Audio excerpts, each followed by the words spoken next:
So we have a little bit of an edit here, right? Today I'm going to show you how to get the perfect watermark for PC. So first you want to click on text. It's right next to media, right?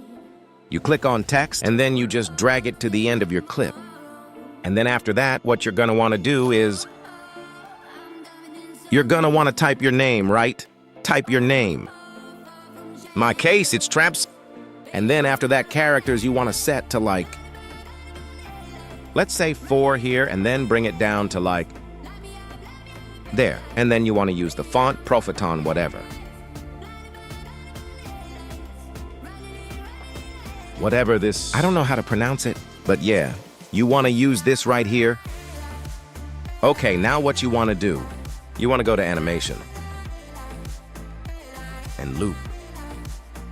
And then image overlay should be right here. Click that.